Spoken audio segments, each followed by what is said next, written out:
जहां एक तरफ परीक्षा बोर्ड पुलिस पेपर लीक की खबरों को आधिकारिक रूप से स्वीकार नहीं कर रहा है, वहीं दूसरी तरफ ऐसे कई साक्ष्य और तथ्य सामने निकल कर आ रहे हैं जो परीक्षा बोर्ड के इन दावों पर सवाल खड़े कर रहे हैं। दरअसल लखनऊ के कृष्णानगर इलाके में है, जिसमें पुलिस सरकारी दस्तावेज में यह खुद बात मानती है कि सुनियोजित तरीके से पेपर लीक हुए, जो कि अपराध की श्रेणी में आता है। जी हां, ये मैं नहीं कह रहा, बल्कि पुलिस की एफआईआर खुद कह रही है। क्या है पूरा मामला, मैं आपको समझाऊंगा इस स्क्रीन पे। सबसे पहले ये मेरे बगल में एफआईआर कॉपी है, जो जिस दिन एग्जाम था 18 तारीख को, उसके बाद ये एफआईआर रजिस्टर होती है। 18 तारीख, इसमें आप डेट देखेंगे, शाम को 4 बजे के 55 मिनट पे ये एफआईआर रजिस्टर होती है। किसके खिलाफ रजिस्टर होती है और कौन इसको रजिस्टर करता है? सबसे जरूरी बात, सत्य अमन कुमार नाम के व्यक्ति के ऊपर ये एफआईआर रजिस्टर होती है, जो उस वक्त एग्जाम दे रहा था दूसरी शिफ्ट में एक सेंटर में लखनऊ में। होता क्या है, यहां पर पुलिस का एक निरीक्षक राम बाबू सिंह ये खुद सरकारी दस्तावेज में कंप्लेन देता है कि जब वहां पे ड्यूटी पे था तो उस वक्त एक व्यक्ति चीटिंग कर रहा था। जब उसको पकड़ा गया तो उसके हाथ से एक पर्चा निकला। वो पर्चा निकला तो पर्चा जब देखा गया तो उसमें कई क्वेश्चंस और आंसर्स लिखे हुए थे लिखित तौर पे, और जब सख्ती से उससे पूछा गया तो उसने बताया कि उसके मित्र ने ये उसको क्वेश्चंस भेजे और बताया कि ये आज का पेपर है, सॉल्व कर लोगे और बदले में मुझे पैसे चाहिए। ये पूरी चीजें यहां पे लिखी हुई हैं। उसके बाद क्या होता है, जब इसका मिलान किया जाता है क्वेश्चन पेपर का असली क्वेश्चन पेपर से, तो पुलिस हैरान रह जाती है कि वो question paper same exactly match करता है। सबसे पहले मैं आपको दिखा दूं, ये पुलिस का ही स्टेटमेंट है, जिसमें लिखा गया है कि उसकी मेज में एक पर्ची हस्तलिखित जिसमें क्रम संख्या ये क्वेश्चन और उसके आंसर्स लिखे हैं, ये मिले। ये कब के हैं? जब पेपर चल रहा था। राइट साइड में आ जाते हैं, ये कथित पेपर जो लीक हुआ था, सुबह 9:15 बजे का टाइम है जब टेलीग्राम चैनल पे पड़ जाता है, ये पेपर बताया जा रहा है लीक है। अब इसको अगर आप खोलेंगे, डाउनलोड हो रहा है, इसका अगर आप मिलान इससे करेंगे तो आप भी हैरान रह जाएंगे। पहला प्रश्न, मूल्यांकन करें 14.4274, यहां पे आइए 14.4274। दूसरा 78, दूसरे का आंसर यहां पे आप देखेंगे 78। चौथे का आंसर देखेंगे 9, पांचवे का आंसर देखेंगे 1000। चौथे का आंसर यहां पे जाएंगे, देखेंगे 9, पांचवे का 1000।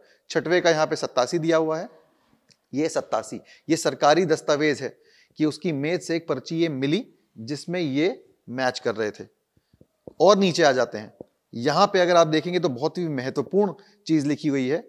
ये कंप्लेन दी गई है और किसी के द्वारा नहीं, बल्कि पुलिस के द्वारा। वो बताती है सुनियोजित तरीके से प्रश्न लीक किया। ऊपर से पढ़ते हैं, अलग अलग है लेकिन प्रश्न सभी मैच कर रहे हैं।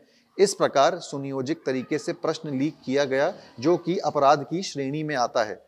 ये पुलिस ने एफआईआर दर्ज कराई है कि जो क्वेश्चंस थे पकड़े गए थे वो मैच कर रहे थे असली क्वेश्चन पेपर से, जो मेल खा रहे हैं उसी वायरल पर्चे से जो सुबह वायरल हो गया था। और नीचे आएंगे, ये पूरा जो आप देखेंगे एफआईआर कॉपी पुलिस वालों ने ही दर्ज कराई है। अब इसके बाद ये जो क्वेश्चन पेपर थे, इनका मिलान क्या असली क्वेश्चन पेपर से होता है, नहीं होता है? हालांकि पुलिस ने लिखा है होता है, सामने करके दिखाएंगे। ये देखिए, यहां पे अगर आप आ जाते हैं, ये 43 क्वेश्चन है। ये यहां पे आप जाएंगे, 43 क्वेश्चन पेपर। मामला बैंक के अध्यक्ष को भेजा जाएगा। 43 मामला बैंक के अध्यक्ष को भेजा जाएगा। ये क्वेश्चन पेपर है उस शिफ्ट का जो वो ये पेपर लड़का दे रहा था जब ये पकड़ा गया। 44 में जाएंगे, अग्रिम प्रदान किया जाएगा। 44 में जाएंगे, अग्रिम प्रदान किया जाएगा। 45 में जाएंगे, मामला बैंक के प्रबंधन को भेजा जाएगा। 45 में जाएंगे, मामला बैंक के महाप्रबंधक को भेजा जाएगा। इस तरीके से पुलिस ने अपनी एफआईआर में ये माना है कि 150 में से 147 क्वेश्चन जो थे वो मिल रहे थे। हम कुछ नहीं कह रहे, ये पुलिस का दस्तावेज है और ये सामने वायरल पेपर है जो हमने सिर्फ दिखाया है। और अब ये अपने आप में कई सवाल खड़े कर रहा है कि क्या स्थिति है, क्या पेपर लीक हुआ, नहीं हुआ, स्पष्टीकरण जरूर आना चाहिए। कुछ टीचर से बात करेंगे जो इस मुद्दे को उठाते रहे हैं। आप बताइए कि आपने स्टार्टिंग से इस मुद्दे को उठाया है, ये भी कहीं ना कहीं एक और डेवलपमेंट सामने आ रही है कि पुलिस के उसमें आप कैसे देखते हैं? क्या ये सरकारी दस्तावेज है, सरकार का दस्तावेज है।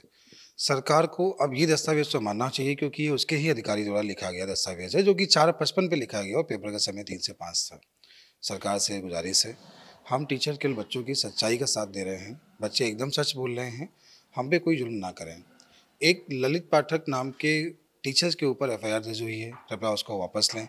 हम टीचर को बग्स दें। आप कार्रवाई अगर करनी है आपको, अपने अधिकारियों पे करें। पेपर एग्ज़ाम सेंटर जाने के पहले अगर लीक हो रहा है, इसका मतलब एग्ज़ाम सेंटर में कोई भी कमियां नहीं। बात सामने आती है कि पहले पेपर लीक हुआ, बाद में नहीं, इसे कितने इतने विश्वास है कैसे?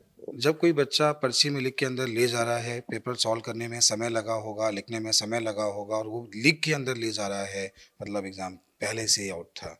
सुबह ही आउट हो गया था पेपर, 9:26 पे टेलीग्राम में पड़ा है, इसको सॉल्व करने में 2 घंटे लगे होंगे। हो सकता है ये 1 दिन पहले लीक हुआ हो पेपर, 1 दिन पहले ही निकल आया हो, और ये भी हो सकता है कि 4 दिन पहले निकल आया हो।